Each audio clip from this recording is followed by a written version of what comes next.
different scenarios? Do we have policies that actually help our people when you've gone in prison and you come out of prison? Do we know what should be expected when you come out? What is the society like? What baby steps does someone take when they're just out of prison? And do we know, or do we even care to look out for people who are in prison and we try to ask them how life is? Or we look at them as, you know, ex-convicts, as people who are bad-mannered, people who went to prison for whatever God knows what. That is what we're talking about today. And today I'm joined by an ex-convict. She's called Namwano Irene. After prison, she came out and she started to actually empower more of those who are in prison. And it's an honor to have her today in the morning. Good morning. Good morning, Andrew. I'm fine. Let's start with the beauty about you being out and you're strong. You're a strong woman. Where do you find your energy from? I think I derive my energy from God. From God? Yeah. All right. Yeah. Well, let's start with when did you go to Luzira prison? I went to Luzira prison in 1993. Okay. And how long were you there? I was there for 2 years and 1 month. 2 years and 1 month. Yeah. That was a long time. What sentence was it? What were you serving? I was serving 3 years sentence. That's what they gave me. Well, that's what they gave you. How was the prison life like? Now that you had just come from the usual life, and here you are, you're in prison. How were the first days like? The first days were tough. They were very challenging. They were shocking, actually. Wow. The kind of life that I found there. Yeah.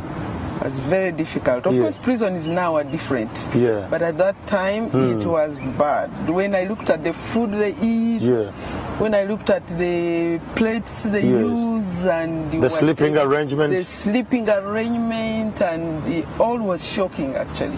Wow. Because I remember the first night, when I looked at the food, I saw that I was not going to eat it. That is the one. Yes. I'm not going to eat it. And they told me, you will eat it. It's okay. You'll catch up.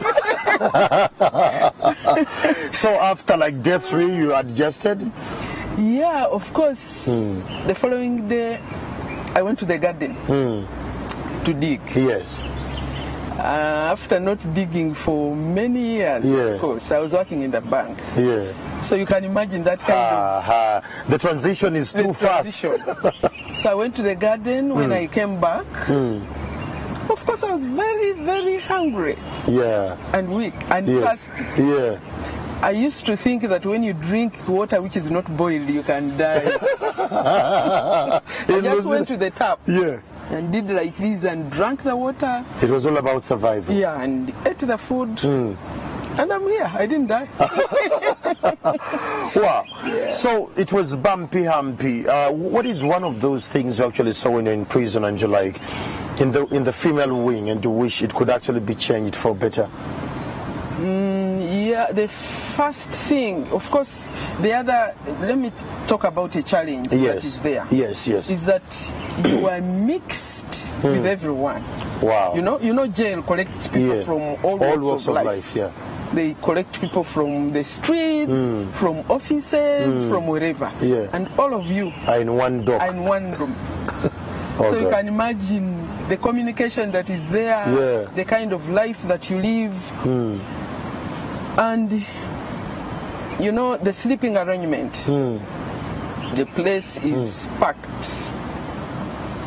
I can imagine. Packed, so you fall sick, definitely. I felt sick. Yeah. I felt sick. I almost died there. Oh, God. But that was tough. Yeah. And when you fall sick, what was the medical assessment there? Do they have enough doctors to take care of people, or do you have to apply again to go for medical checks? Not really. They have. They have medical people who take care of us. To a certain level, of course. To a certain level, of course, they can only do so much. Yeah. Whatever they can afford, that's what they do. What they cannot afford, they can't handle. God helps you. Yeah. All right, now, after that life, you came out, and that was after 2 years, 2 years and a few months. Yes. You came out. What was the night like before You're coming out. Yes. How did you feel about it? When I was preparing to come out? When you're preparing to come out. Now imagine like you're coming out tomorrow.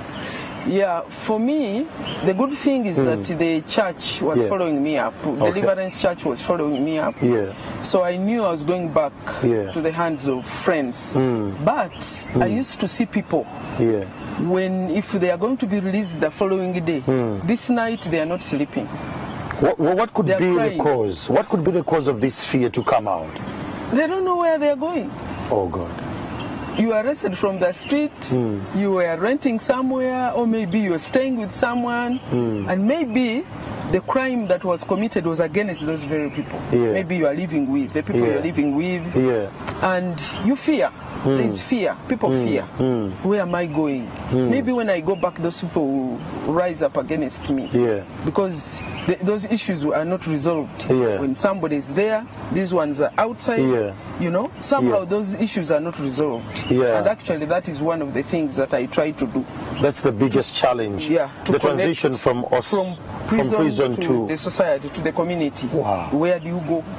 Who are you going back to? But is our society ready for the time you've actually been involved in all this kind of work? Do you find our society welcoming the ex-convicts? Or we have a notion of like, hey! Yeah, as you have done it. What causes this fear from society? Do we need more sensitization, awareness? Definitely. Because in most cases when people go in prison, they change. There are many people who change, who are transformed, and they are not like the ones who left the community. They come back different. But there is a notion that if someone actually went to prison and they let me say, they went there for, a low crime, but they meet those people with aggravated kind of crimes and all that are heavy. There is a notion that they actually think someone went in with when he was a chicken thief, and now that he's actually out, he's coming back with lots of skills. Yes. Yeah, that one also happens. That one also happens. It depends on the choice of someone. Once you're there, what do you want to be? Because there are different people, as I told you. There are those who are, Christian, religious, that kind of thing. Because there are churches there is a mosque, there is whatever. So people pray and they are told to reform and change. But some people refuse. They decided to just become hardcore criminals. They live their lives and come out, harder than they went in. Wow. Madam Namwano, let's step into your life. You're out of prison. You've come out of prison.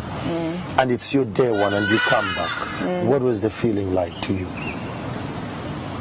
The first time it was the excitement that I have left prison. But as time went on, the honeymoon was over. Okay. It was back rough patch. Things changed. Life was hard because I was not working. Although I had resolved when I was in prison that I was not going to look for a job again, to sit in the office and be confined. I wanted to be out to support the people in prison. However small my support would be, but I wanted to do something. First of all, about the prisoners' children who are left out when the parents are in prison. And secondly, connecting those people back to the community. So I was hanging around for like 3 years without a job, life very hard, accommodation not very sure where, that kind of thing, until the church gave me a job where I worked for 8 years. Then in 2009, I came out to be full-time in prisons work. Now you're dealing with the ex-convicts and actually even convicts. What are their biggest challenges? I think relationships are really broken. When somebody goes in prison, almost all the relationships are broken, even with the immediate family members. If the children have not seen you, you've left them 2 years, 3 years, they have not seen you for 15 years, there isn't much relationship. Don't we have a policy where children can actually visit their mothers or fathers in prison and In prison, there is open door policy. Yeah. But what is the community doing? Are they taking the people? Because the prisoners and the prison authorities are not going to come home and collect children and take them to the prisons. Yeah. So it is us, it is the society, it is the members of the society that should carry these children and take them to the parents to visit them and build that link. That relationship. Yeah, that relationship. I've always, we have even run stories on NTV where they're saying that their skills that are impacted while in prison, where people learn to weave, to knit and all that, so that when they come out, it's not they can actually start off from somewhere, they do some business. Do you think that is a feasible approach to life after prison? Yeah, it is. It is one of the things that supported me actually when I came out. Oh. Yeah. Okay. So what did you learn when you were in prison? I learned weaving, making bags. Yeah. So I would make a bag, and when I'm going to church, I'm carrying one. So instead of begging, I'm telling somebody, give me money, I have this. Yeah. And they buy, and I have my transport going back. Wow. So they equip people with the skills, and if people take the effort to learn, they can come out and, and live their lives. Wow. I know of another ex-prisoner whom I've been following up, who was in for 22 years. He had been 22 years. Yes, actually his son graduated from Ndeje University with our support. Yeah, wow. So this prisoner came back and he applied the skills that he has. Okay. He did his own bricks, he built his house, he grew tomatoes, he sold his tomatoes and bought a mowing machine, which gives him income, and he has food from his hands. So it's not a dark end when you live in prison. Not really. How do we change that notion, Madam Namwano? Because the society is like Kastaba Kusiva. Coming out, everything seems to be, shattered. I think it is good for the ex-prisoner to have a positive attitude, and also the society to give people another chance, knowing that we all go wrong, we all make mistakes. But when you make a mistake, you are not finished forever. It's not done forever. Well, when you look at our prisons here in Uganda, there is fear for prison. How best can someone prepare for prison in case it comes? Because we're all human beings and we all run short of glory at one time and we actually have to end there. Preparing for prison. I see it's a deep end. Maybe the best is to begin visiting prisoners. To visit prisoners. So that you kill the phobia. Yeah. Okay. Visit prisoners, support them, hear from them.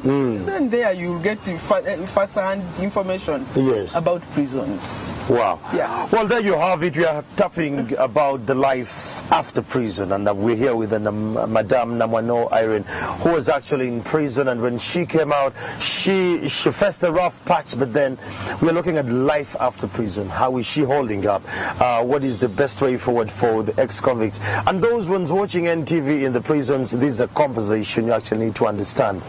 Well, Madame Namwano, now, the time you're in prison, what do you think government needs to do more to engage the community and the prisoners? Do we need more campaigns to come down on the ground? Because it's always the religions that visit, but do we have government entities that come and empower the prisoners with information? The little information that I have is about the welfare office, which I work with so much. I think the welfare office needs to be more empowered. They need more resources to make those phone calls and to also visit the prisons, the prisoners and the community. Because they are the ones who connect prisoners with the people who are outside. So I think they need to be more empowered. That that area of welfare needs to be more empowered to do more. There is this little money people always give the prisoners when they come for court hearings or sessions. How do they spend this money? They have an account in the prisons there where you keep the money. It's like school where you keep the money with the bursar. But in this case, the school, they give you the money, you go and buy. These ones, you just order for what you need. Then they buy for you and you can use things to you. Oh, wow. So the next time you see a prison and, oh God, now I totally understand it. So you came out of prison, you met your children. after like 2 months, the honeymoon was done, and you first life the way it was. How did society embrace you back? Of course, they are skeptical. There's the way they look at you, because like now you have nothing. You have nothing. It's like for you, there is no hope about getting anything from you. So it's like anybody coming close to you is like giving you. So that is the kind of attitude that they look at. So they don't feel like you have value to add. Exactly. They don't think until you prove it. For me, I was confident about myself that I have something within me. I may not have something in my hands. You had God. But I have God. That is my strength.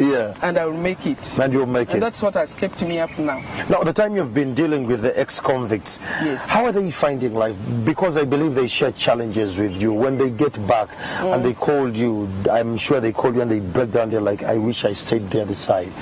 What are their biggest challenges when they're out? Accommodation is a big challenge. People have nowhere to stay once they come out.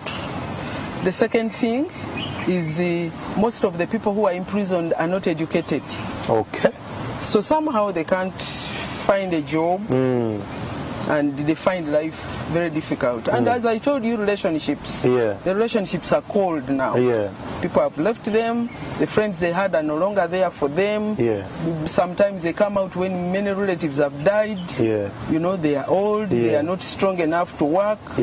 So there is a big challenge. So does that explain why the crime actually go high for some convicts when they come out? They come out, relationships are cold, communities not welcoming. They become hardcore criminals. Because they have to survive. They're still alive. They have to find a way. So they need direction. They need people to relate with them. They need people to support them until they can stand on their own. Do you think we need a government entity that baby steps them into it? Or do you think if someone is about to come out, like let me say in a month's time, they start to reintroduce them slowly by slowly into community? That could work? I think that is very important. One time I visited a prison in Singapore. And I saw... Wow, you're so much into this. I saw how the transition of the prisoners right from inside there. 1 year before you are released, they put them in a certain session. The relatives and friends visit at ease. They can eat with them, they can chat, you know. By the time they come out, they are like already in the community. They're already incorporated. So there is a need for that. And also there is a need for something like a halfway home where people, when they come from prison, they have nowhere to go, they can have a stopover there for some months as they connect to their families, and the community. When they are ready, then they can be taken there and continue being supported until they can... At home, wow. Well, there you heard it. She actually made it much more clear. We need a one-stop before home. I think it's something we can actually work. Well, I understand there are many challenges in there, but do you think religion is another thing that actually plays a key role in the change of attitudes and beliefs while in prison? Sure. And how does it work for the positive change? You know, it encourages people to have hope. You know, when somebody is hopeless, can be very violent, can be, you know, is hopeless as you hear the word. So when you empower them with hope and encourage them that they can make it, people look at life positively and they can also handle other people positively. Because when somebody has given up life, they can do anything. Goes. Anything you know, goes. They can do anything. How were the prison wardens treating Ugandan prisoners there? Because the biggest fear between me and you is that when I go to the prison, we look at prison wardens as hardened people.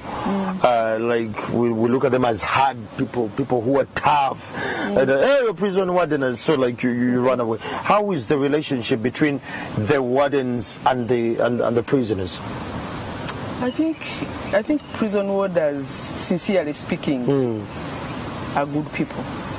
At least the side of the women where I was. I interacted with a few men, but I also interact with officers in the prisons wherever I go. I think they are trained well. They are well equipped. There's a way they handle people. because people have a certain attitude also from the society. Yeah. They go there the security knowing forces. those people are bad. So they everything they do, yes, they look at them like that. So somehow, and of course, people are not obedient. Yeah. You go there, you know you are a prisoner. Yeah. You are no longer a banker. You're not working with NTV anymore. You are a prisoner. Yes. You have changed the status. Yes. So be what you are there. So people don't want to be. They don't want to be flexible. What they are. That you are a prisoner. That causes the beating. That is it. Oh. You definitely the conflict. Oh yeah. They tell you kneel down. It is like how? Me a banker. Moreover, the person who is telling you is maybe very short like this. Yeah. Or very small for you feel you're big. Yeah. Maybe the English is crooked. Yeah. And you feel you're smarter. Yes. What do you expect? Chiboko. Well, what are the morning drills like? What time do the prisoners wake up? 6. We used to get out at 6:30. And you go to different fields. Yeah. Go to the garden, go to fetch water, go to carry firewood, go to do whatever. So, Madam Namwano, run me through a routine when you wake up in the morning when you're in prison. You are supposed to get ready because you come to know the routine, the time when you are supposed to get. So by the time they touch the door, you are ready lining up to be counted. Yeah, head count. Yes, count you, then you get out. Those who are sick remain inside. Yeah. Those who are sick and those who pretend to be sick remain inside. Those who are sick and those who pretend. Then the others get out. Yeah. You go and line up, then they divide you into groups. Okay. Yeah. Then according to where you're going. Yeah. Then you come back around the midday. That is, I'm talking about Luzira now. Yeah, Luzira, of course, yes. You come back around midday and you go to the kitchen to pick whatever you're going to pick. Then go back in the dome. And then you come out for lunch at around 1:30. Then if there are visitors, people who have come to pray, you go and pray. Yeah. If they are not there, you go back inside. That kind of life until 4. Until 4. 4, you go to sleep. Wait. At 4, that's when they say it's time for sleeping. You get You're inside. done with dinner. Yeah, you are done with, So you enter and they lock. I don't know whether, I don't think it has changed. I think 4. Wow. Wow. Well, there you have it. That is prison's life, and it's remarkable how we as Ugandans actually fear the ex-convicts. But the reality is they are still our family members. They are still human like us, and above all, most of them are convicted on wrong charges, or it's a lot of allegations going on, or it's still a case running, and it's imperative we stay connected with them. So take time, gwengo muntu ogendo bachalirenga kat times, get to know baita mumbera and things of the sort. What would you tell an ex-convict if you had a chance to talk to an ex-convict today who is breaking down and things don't seem to be running the way they should be running? I think what I would say to them is that you have another chance as long as you're still alive. You didn't die in the prison. You have come out. It means you have a reason why you are still living, and you can live. Utilize what is within you, the knowledge you have acquired or you have, the relationships that you have. Build them well, and life will continue. Wow. Thank you so much. It was an honor to have you this morning. And we strongly believe that you have actually been changed. So you're working with what organization again? Prison Fellowship Uganda. Prison Fellowship Uganda.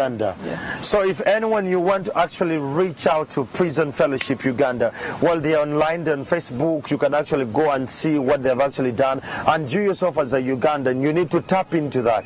That is an energy, it's an entity we always fear, but we always get there in the last minute, then we panic. Start with visiting prisoners, get to know how they live, get to know how best you can add value to them. Well, later on, Mala will be joined by some officials from the Uganda prisons who are going to be dissecting more issues with regards to prison life. Until then, I'm Andrew Chamagino Muntwawansi, and I will take us for a short commercial break. It's still morning at NTV. Good morning.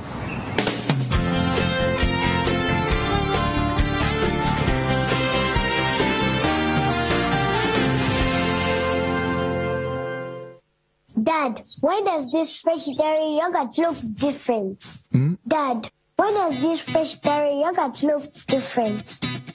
Dad, can I get a baby sister? Sweetie, this fresh dairy yogurt is different because it's now more creamy, more tasty, and has no preservatives. Here, try some.